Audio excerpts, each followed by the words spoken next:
22টা জেলাতেই আমাদের পশ্চিমবঙ্গ আদিবাসী কল্যাণ সমিতি থেকে ডিএম ডেপুটেশন দেওয়া হচ্ছে। আরেকটা অনুরোধ এসেছে আমাদের বর্ধমান জেলা থেকে। বর্ধমান জেলার ডিএম সাহেব আমাদের অনুরোধ করেছিলেন যে আজকে মাননীয় মুখ্যমন্ত্রী এখানে প্রশাসনিক বৈঠক আছে, সেই কারণে আপনারা যদি আপনাদের ডিএম ডেপুটেশন থেকে বিরত থাকেন, পরবর্তী পর্যায়ে আপনারা যদি করেন তাহলে আমাদের খুব সুবিধা হয়।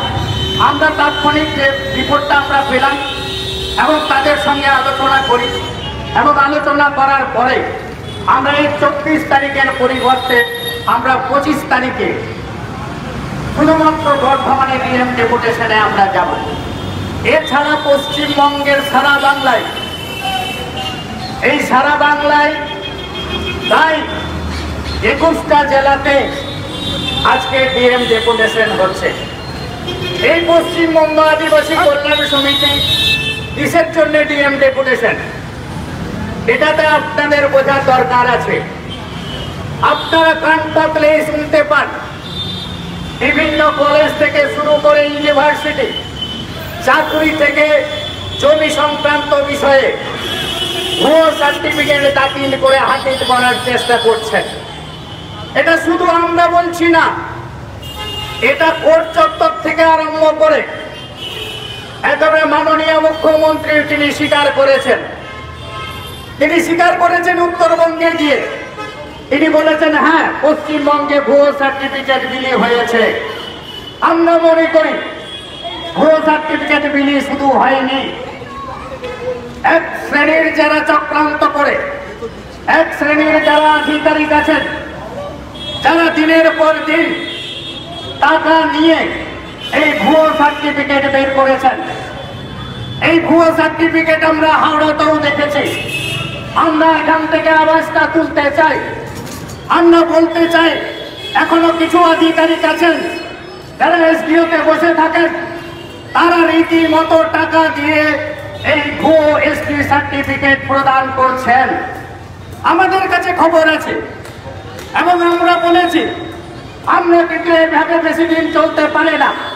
এই ভুয়ো সার্টিফিকেট আপনারা গতকালকেই শুনেছেন মালদা জেলাতে, এবং মালদা জেলাতে যিনি ভিডিও আছেন তিনি নিজে 3 জনকে অ্যারেস্ট করেছেন যারা ভুয়ো সার্টিফিকেট প্রদান করার জন্য সাহায্য করেছেন। এবং শুধু তাই না, আমরা ন্যাশনাল কমিশনকে অভিযোগ জানিয়েছি, আমরা আদিবাসী ভবনকে অভিযোগ জানিয়েছি, আমরা কিছুদিন আগে এমএলএ এমপিদের কাছে ডেপুটেশন দিয়েছি। এছাড়া আমরা প্রত্যেক জেলা শাসকের কাছে ডেপুটেশন দিয়েছি। আমরা এই ডেপুটেশন দিতে গিয়ে একটা কথাই বলেছি যে বাজারে কিন্তু যেভাবে ভুয়ো সার্টিফিকেট হচ্ছে সেখানে মুড়ি মোড়কার মতো বিশ্বাস আছে, চৌধুরী আছে, চক্রবর্তী আছে, আপনি বাপের কালেও শুনেননি পারভিন মেহতাজ আছে, তিনি উনিকে এসপি সার্টিফিকেট জোগাড় করেছেন। আর এমন কিছু সংখ্যক আপনাদের কাছে আজকে তথ্যটা পেশ করতে চাই। আর যারা মেডিকেলে পড়ছে আপনারা জানেন, যারা হবু ডাক্তার ভবিষ্যতে সমাজের ভালো কাজ করবেন, তারাও সেখানে ভুয়ো সার্টিফিকেট দাখিল করে তারা সেখানে সিটটাকে রিজার্ভেশন, যেটা আমাদের যেটা আদিবাসীদের সংরক্ষিত আসন আছে সেই সংরক্ষিত আসনকে তারা কলুষিত করছে। ভাবতে অবাক লাগবে, তাহলে আমরা তখন বারবার বলার পরেও এমএলএ এমপিদের কানে এমএলএ এমপিরা প্রাণা সজাগ হননি। এমএলএ এমপিরা এই বল দিয়ে আমরা বলার চেষ্টা করলে পিছন দিক থেকে পালিয়ে যাওয়ার চেষ্টা করেন। এরকম বেশ কয়েকজন মন্ত্রী আছেন, আপনারা বীরবাহার নাম শুনেছেন। আমরা যেদিন ডিএম ডেপুটেশনে গিয়েছিলাম সেদিনই বলেছিলাম এমএলএ এমপিদের কাছেও আমরা কিন্তু যাব। সেদিন এমএলএ এমপিদের কাছে গিয়েছিলাম, কিন্তু সেদিন এমএলএ এমপিরা আমাদের কথা শুনতে চাননি, পিছন দরজা দিয়ে পালিয়ে যাওয়ার চেষ্টা করেছেন। আপনি যে আদিবাসীদের প্রতিনিধিত্ব করছেন সেই আদিবাসীদের নিয়ে যখন আপনি লড়াই করার কথা বলছেন এবং সেই কথা বলার পরেও যখন পিছন দিক থেকে পালিয়ে যাচ্ছেন, আপনার লজ্জা থাকা দরকার। কারণ আপনি আমাদের আদিবাসীদের সাংবিধানিক অধিকারকে সুনিশ্চিত করতে না পেরে ওই সংবিধানের হাত ধরে আপনি যখন শপথ নিয়েছিলেন যখন আপনি বলার চেষ্টা করেছিলেন আমি আদিবাসীদের প্রেমিক, সেদিন আপনার লজ্জা হওয়া দরকার ছিল। আপনার ভাবতে অবাক লাগবে, আপনারা এই কিছুদিন আগে চিফ সেক্রেটারি তিনি তখন ডিএম সাহেবকে বলছেন, প্রত্যেক ডিএম সাহেবকে বলছেন 36,000 সার্টিফিকেট ভুয়ো আছে বাজারে, আমরা সেগুলো তদন্ত করছি এবং তদন্ত করার পরে তাদের যদি ভুয়ো হয় তাহলে আমরা সেগুলো ক্যান্সেল করছি। আমরা পশ্চিমবঙ্গ আদিবাসী কল্যাণ সমিতির সদস্যরা আমরা মনে করি আপনি শুধু ক্যান্সেল করলে হবে না, যাদের নামে আপনি ক্যান্সেল করছেন প্রয়োজন হলে তাদের বিরুদ্ধে এফআইআর করুন, তাদের শাস্তি দেন। সেই শাস্তি আপনারা এখনো দিতে চাইছেন না। কুমিরের কান্না গাইছেন, আপনারা মাঝে মাঝে আদিবাসী প্রেমিক হওয়ার চেষ্টা করেন, কিন্তু আদিবাসীদের যদি প্রেমিক হতে চান, আদিবাসীদের যদি আপনি ভালো চান, তাহলে ভুয়ো সার্টিফিকেট বাজারে এত এলো কেন আপনি তার খোঁজ রাখবেন না? আপনি খোঁজ রাখবেন না। আসলে আপনি তোষামোদি করতে করতে এই বাজারে যে ভুয়ো সার্টিফিকেট গুলো রয়েছে সেগুলোকেও আপনারা পরোক্ষভাবে স্বীকৃতি দিয়ে দিচ্ছেন। আমরা এইভাবে পশ্চিমবঙ্গ আদিবাসী কল্যাণ সমিতি থেকে আওয়াজ তুলেছি। আমরা পশ্চিমবঙ্গ আদিবাসী কল্যাণ সমিতির আজ থেকে 3 বছর যেদিন জন্ম হয়েছে সেদিন আমরা বলেছিলাম, সেদিন কিন্তু আমাদের কথা কেউ শুনতে চাননি, সেদিন কিন্তু আমাদের কথা কেউ বলতে চাননি। তাই আমরা বারবার বলার পরেও আমাদের বল শুনতে হয়েছে। আবার ফেক সার্টিফিকেট বলে কি আছে রে ভাই? ফেক বলে কোনো জিনিস আছে নাকি? আমরা সেদিন বলেছিলাম ওয়েস্ট বেঙ্গল শিডিউল ট্রাইব যেভাবে লড়াই করছে একদিন প্রত্যেকের দ্বারে দ্বারে আমরা পৌঁছে দেব এবং প্রত্যেক মানুষকে বলতে হবে যে ভুয়ো সার্টিফিকেট বাজারে আছে। এবং এই ভুয়ো সার্টিফিকেট কিভাবে তৈরি হয়? আপনাদের অনেকের মনে হতে পারে ভুয়ো আবার কি? এক শ্রেণীর মানুষ আছে যারা দেখবেন বাজার থেকে কিনে নিয়ে আসেন, এটা এক ধরনের ভুয়ো। আরেকটা কি? আরেকটা দেখবেন এক শ্রেণীর দালাল রয়েছে, এক শ্রেণীর আধিকারিক আছেন, যে আধিকারিকরা যুক্ত হয়ে সাধারণ মানুষের কাছ থেকে বলছেন যে আমরা আপনাদের এসটি সার্টিফিকেট বানিয়ে দেব, আপনি আমাদের 25,000 টাকা দিন। আমরা হাওড়াতেও দেখেছি, হাওড়াতেও এরকম কয়েকজন আধিকারিকের নাম আমরা শুনেছি। তারা কি করছেন? সাধারণ মানুষের কাছ থেকে টাকা নিয়ে সার্টিফিকেট তিনি দিয়ে দিচ্ছেন।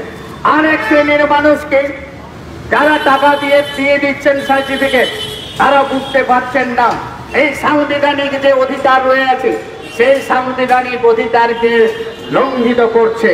তাই আমরা মনে করি, পশ্চিমবঙ্গ আদিবাসী কল্যাণ সমিতি মনে করে এইভাবে ভুয়ো সার্টিফিকেটগুলো যেগুলো তৈরি হচ্ছে, যে মানুষগুলো পাওয়ার কথা নয়, যে সেন শর্মা থেকে আরম্ভ করে 20 সাল যারা এসটি সার্টিফিকেট যাদের পাওয়ার কথা না, তারাও সার্টিফিকেট নিয়ে বিভিন্ন জায়গায়, কলেজে, কখনো চাকরি ক্ষেত্রে, কখনো নিটে, কখনো পিএসসিতে, বিভিন্ন জায়গায় তারা ভুয়ো সার্টিফিকেট দাখিল করছে। ভুয়ো সার্টিফিকেট আমরা পশ্চিমবঙ্গ আদিবাসী কল্যাণ সমিতি লড়াই করার মধ্য দিয়ে ইতিমধ্যে 500-র বেশি আমরা সার্টিফিকেট বাতিল করেছি। এবং এই সার্টিফিকেট বাতিল করার পরে কি আমরা দাবি তুলেছি, আমরা এই কলেজ স্ট্রিট থেকে, আমরা এই যে কর্নার স্ট্রিট হচ্ছে এখানে, সেই কর্নার স্ট্রিট থেকে আমরা আওয়াজ তুলতে চাই।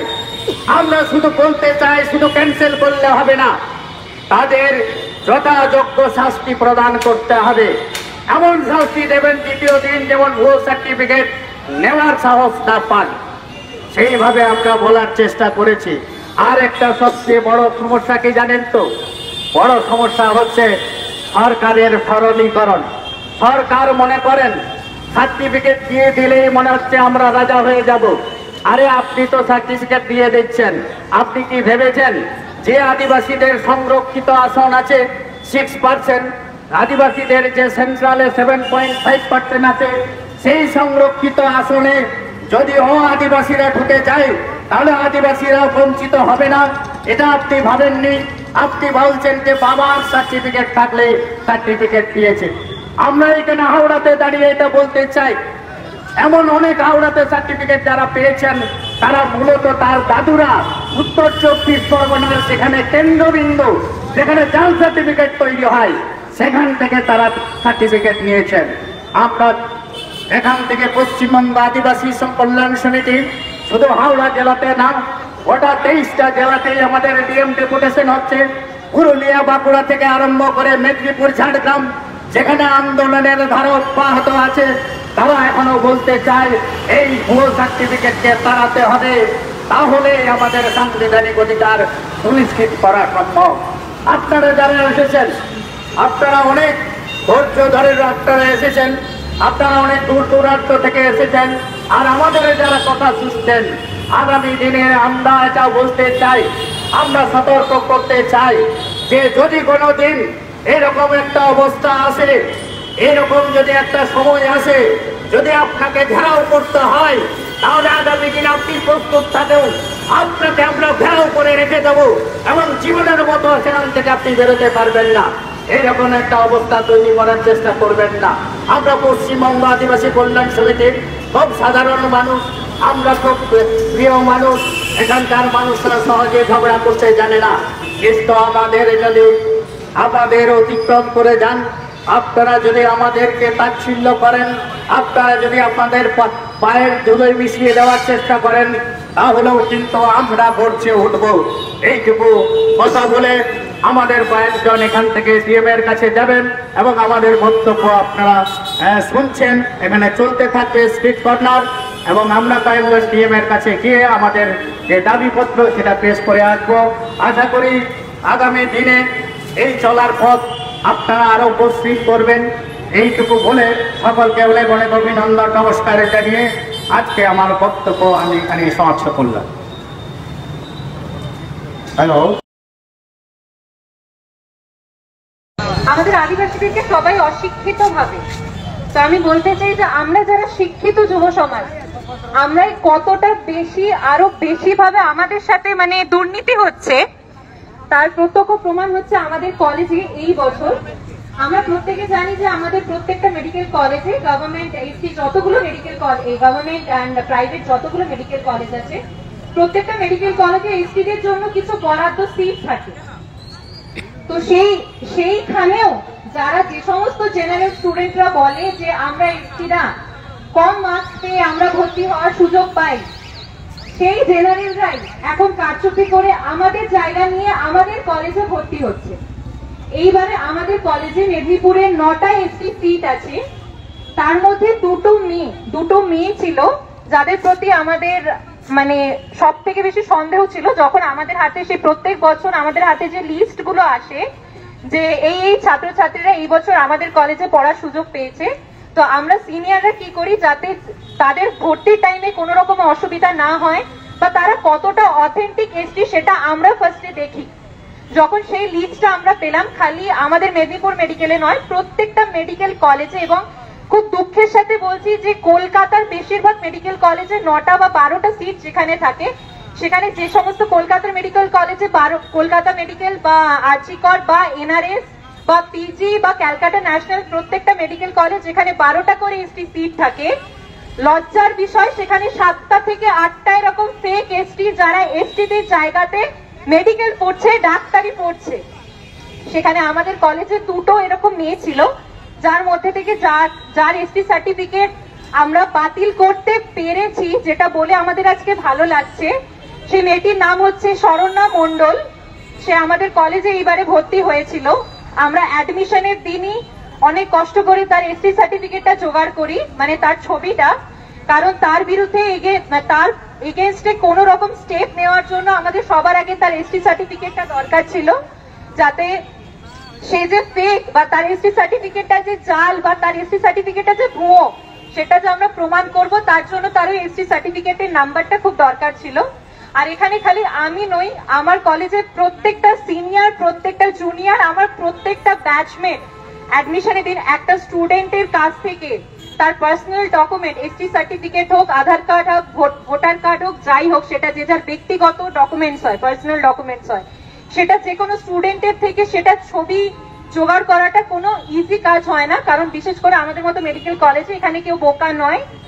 বাট তবুও তার কাছ থেকে বিভিন্ন রকম ভাবে অনেক কিছু বুঝিয়ে তার কাছ থেকে সেই এসটি সার্টিফিকেটের ছবিটা জোগাড় করাটা, যাতে সেই এসটি সার্টিফিকেটের নাম্বারটা আমরা পাই, সেটা জোগাড় করাটা আমাদের সব থেকে বড় কাজ ছিল। যাই হোক, সেটা আমরা অনেক কষ্ট করে আমরা প্রত্যেকে, খালি আমি বলে নয়, এই যে আমার পেছনে যে সমস্ত আমার জুনিয়র বোনরা আছে বা আমার সহপাঠীরা, আমার সিনিয়র দাদা দিদিরা, সবাই মিলে আমরা সেটা জোগাড় করি। এবং তারপর সেটা, তারপরে স্টেপ কি, সেটা আমরা তারপরে কি করব। তো তারপরে আমরা আমাদের স্যারদের মাধ্যমে জানতে পারি যে আদিবাসী কল্যাণ সমিতির পশ্চিম মেদিনীপুরের যে শাখা, আমরা সেটার সাথে যোগাযোগ করি, ওনাদের সাথে যোগাযোগ করে বলি যে এরকম এরকম ব্যাপার হয়েছে এবং আমাদের কলেজে এরকম দুটো ফেক এসটি আছে। তো আমরা দুজনেরই সার্টিফিকেটের ছবি জোগাড় করে তাদেরকে পাঠাই। এবং এই কিছুদিন আগে, মাসখানেকও হয়নি, ওনারা সেটার বিরুদ্ধে আবার স্টেপ নেওয়া হয়েছিল। এবং যে মেয়েটির বিরুদ্ধে আমরা বেসিক্যালি ওই শরণ্যা মন্ডল বলে, ও হচ্ছে দক্ষিণ চব্বিশ পরগনার, ওর বসিরহাট বোধহয় দক্ষিণ চব্বিশ পরগনা এসডিও থেকে ওটা ইস্যু হয়েছিল। তো আবার সেখানে কি বলবো, নতুন করে তারটা ঠিক কিনা সেটা যাচাইয়ের জন্য পাঠানো, এবং ফাইনালি রেজাল্ট আসে যে তার এসি সার্টিফিকেটটা ক্যান্সেলড হয়েছে। এবং এই পশ্চিমবঙ্গ আদিবাসী কল্যাণ সমিতি থেকে লোকজন তারপর যায় আমাদের কলেজে, এবং সেখানে গিয়েও আমরা প্রিন্সিপালকে জানাই যে এই স্টুডেন্টটা ফেক এসটি হিসেবে আমাদের কলেজে পড়েছিল এবং কিছুদিনের মধ্যে সে আমাদের কলেজ থেকেও তাকে বের করে দেওয়া হবে। তো আমি এটাই বলতে চাই, আমি নিজে একটা মেডিকেল ছাত্রী হয়ে আমার বলতে খুব খারাপ লাগে যে যারা কলকাতায় পড়ে, যারা কলকাতায় আমার মতো এসটি, আমার যে সমস্ত বন্ধু বান্ধবরা বা যারা আমার সহপাঠীরা বা যারা আমার সিনিয়ররা, আমরা তাদেরকে যখন প্রথম বলেছিলাম যে প্রত্যেকটা কলেজে যখন আমরা দেখতে পাচ্ছি 12 জনের মধ্যে থেকে 7 জন, ব্যাপারটা লজ্জার নয় কি? আমরা এসটিরা কি পড়াশোনায় ভালো নই? বা যে সমস্ত ফেক এসটিরা আমাদের জায়গায় ঢুকছে, তারা কেনই বা আমাদের জায়গায় ঢুকবে? ওটা আমাদের জায়গা। তো আমরা যখন তাদেরকে বলেছিলাম, তারা ভেবেছিল যে আমরা বোধহয় ফালতুই এই সমস্ত কাজে নাক গলাচ্ছি, এই সমস্ত করে কিছু আলটিমেটলি কিছু হবে না। তো আমরা তখন কিছু বলিনি, আমরা অপেক্ষা করছিলাম ওই দিনটা, যেই দিনটায় ওই শরণ্যা মন্ডল ওর এসটি সার্টিফিকেটটা ফাইনালি ক্যান্সেল হলো। সেদিন আমরা প্রত্যেকটা গ্রুপে এটা জানিয়েছি এবং সবাইকে বলেছি যে আগে ওই ফল কি হবে সেটার অত ভেবে লাভ নেই, এবং সেখানেই ফল হবে যেখানে আমরা চেষ্টা করব। অ্যাটলিস্ট চেষ্টাটা তো করে দেখি। আমরা চেষ্টা করেছিলাম, সেই জন্য আমরা ফল পেয়েছি, এবং সেই জন্যই আজকে আমরা এখানে এসছি। কারণ আমিও এটা ভাবতে পারি যে আমি মেডিকেল পড়ার সুযোগ পেয়ে গেছি, সো এরপর কে পড়ার সুযোগ পেলো কে পেলো না সেটা নিয়ে আমার ভাবার দরকার নেই। কিন্তু আমার পড়াশোনা এখানেই শেষ নয়, এরপর আমাকে ফার্দার এমবিবিএস এর পর এমডি করতে হবে, ডিএম, আরো অনেক রকম ডিগ্রি হয়। তো সেখানে যদি এখান থেকে যদি না যে সমস্ত ফেক এসটি গুলো আছে তাদেরকে আমরা বের করি, তাহলে তারা সেইখানে গিয়ে, যেখানে আবার আমাদেরকে পিজি দিয়ে এমডি করতে হয় বা যাই করতে হয় না কেন, সেখানেও তারা এই সমস্ত জায়গাগুলো আমাদের জায়গাগুলোই নিয়ে নেয়। এবং আমি ব্যক্তিগতভাবে একটা কথা এখানে বলতে চাই, আমাদের মেডিকেল যখন কাউন্সিলিং যখন আমাদের নিটের কাউন্সিলিং হয়, আমি ছাত্রী হিসেবে আমি ফার্স্ট রাউন্ডে কাউন্সিলিং হয়েছিল, আমি ফার্স্ট রাউন্ডে আমি প্রথমে মেদিনীপুরে পড়ার সুযোগ পাইনি, আমি প্রথমে পেয়েছিলাম, আমি প্রাইভেটে পড়ার সুযোগ পেয়েছিলাম। তো যাই হোক, তখন আমি জানি যে এক একটা সিট কতটা ম্যাটার করে আমাদের এসটিদের জন্য। তো আজকে আমি যদি এটা ভেবে বসে যাই যে ঠিক আছে আমি পড়ার সুযোগ পেয়ে গেছি, আমি আর ভাববো না, এমনটা নয়।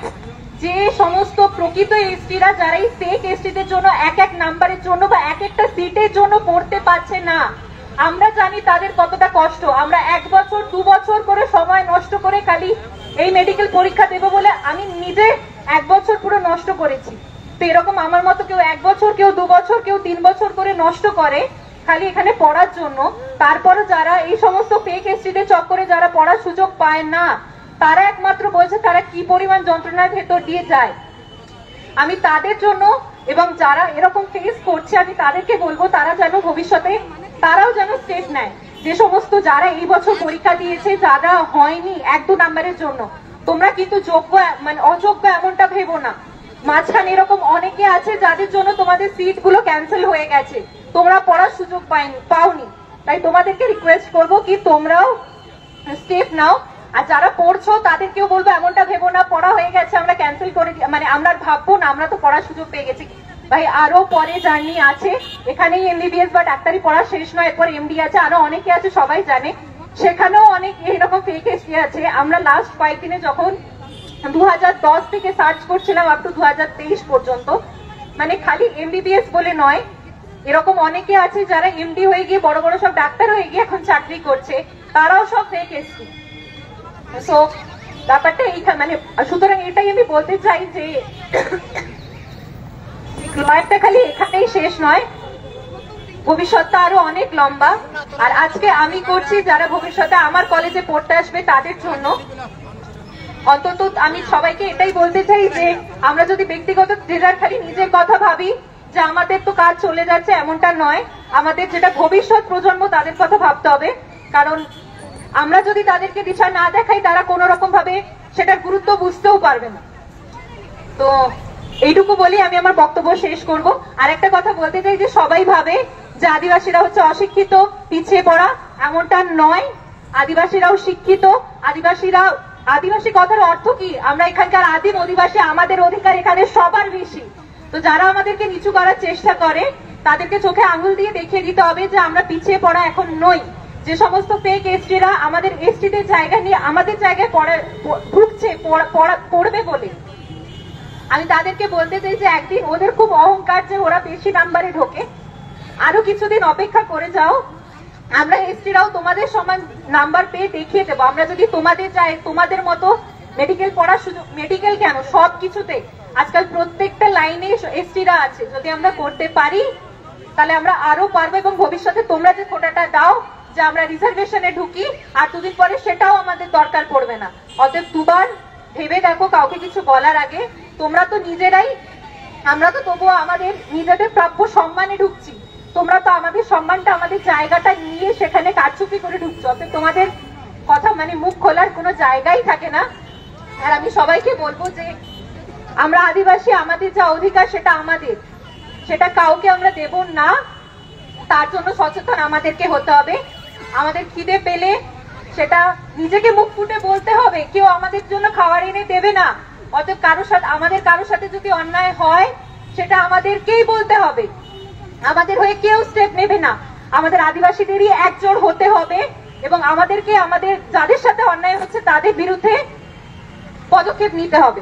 আমাদের হয়ে কেউ লড়তে আসবে না। ব্যাস, আমি এখানেই আমার বক্তব্য শেষ করছি।